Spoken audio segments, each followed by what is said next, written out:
साथियों नमस्कार। मैं सीए अमित अग्रवाल टैक्स की बात अमित के साथ चैनल में आप लोगों का बहुत बहुत स्वागत करता हूं। साथियों, कल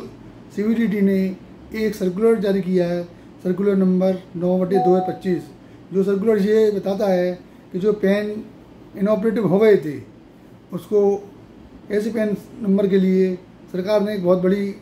राहत दी है। तो पहले मैं आपको इसका थोड़ा बैकग्राउंड बता दूं, क्योंकि जब तक आपको बैकग्राउंड पता नहीं होगा तो आगे की चीज़ें समझ में नहीं आएंगी। सरकार ने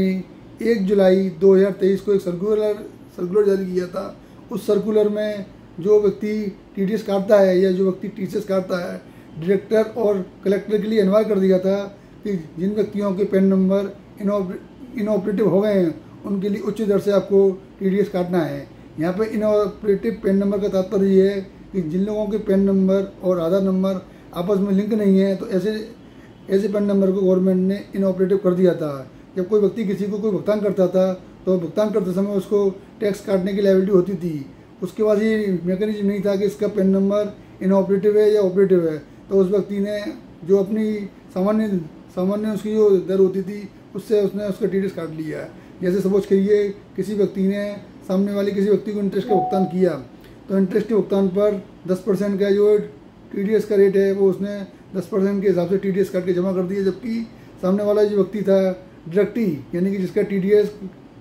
कटा है उसका पेन नंबर इनऑपरेटिव था। तो ऐसे केसों में जो व्यक्ति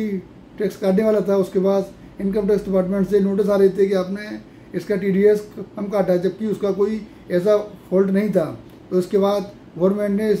2024 में एक सर्कुलर जारी किया। उस सर्कुलर के तहत मार्च 24 तक के जो भी इस तरीके के डिफ़ॉल्ट थे, गवर्नमेंट ने उनको आगे बढ़ा दिया कि मार्च 24 तक जो भुगतान किया गया है, अगर उस पर आपने सामान्य दरों से भी टीडीएस काटा है तो वो आपका चल जाएगा। इसके बाद 1 अप्रैल 2024 से लेके और 31 जुलाई 2025 तक के जो ऐसे भुगतान हैं जो व्यक्ति ने किए और सामान्य दरों पर इनका व्यक्ति ने टीडीएस काटा है, अगर वो अपने ऐसे इनऑपरेटिव पेन को 30 सितंबर 2025 से पहले ऑपरेटिव करा लेते हैं, तो ऐसे लोगों के ऊपर भी कोई डिफ़ॉल्ट की नहीं आएगी, ना उन पर कोई इंटरेस्ट की लायबिलिटी आएगी, और जो उन्होंने टीडीएस सामान्य दरों से काटा है उसी दर से उसको मान लिया जाएगा। इसके बाद 1 अगस्त 2025 के बाद अगर कोई व्यक्ति भुगतान करता है ऐसे व्यक्ति को जिसका कि पेन नंबर इनऑपरेटिव है, तो गवर्नमेंट ने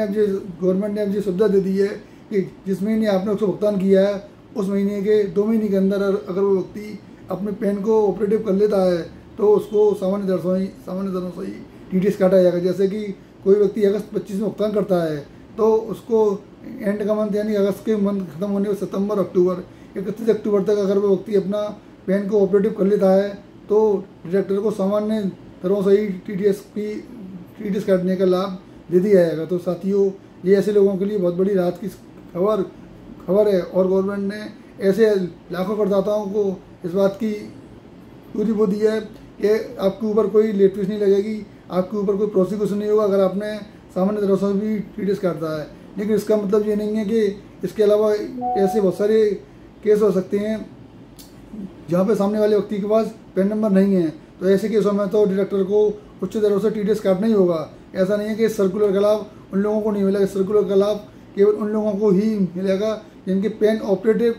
नहीं थे, इनऑपरेटिव थे। तो साथियों, ये आज की खबर बहुत अच्छी खबर है डायरेक्टर्स के लिए, कलेक्टर्स के लिए। मेरा आप सभी लोगों से अनुरोध है, अगर आपने अभी तक हमारा चैनल सब्सक्राइब नहीं किया तो कृपया चैनल सब्सक्राइब करें और लाइक करें, और इस इन्फॉर्मेशन को अधिक से अधिक लोगों तक भेजें, इससे कि अधिकांश लोगों को इस चीज़ का लाभ मिल सके। धन्यवाद।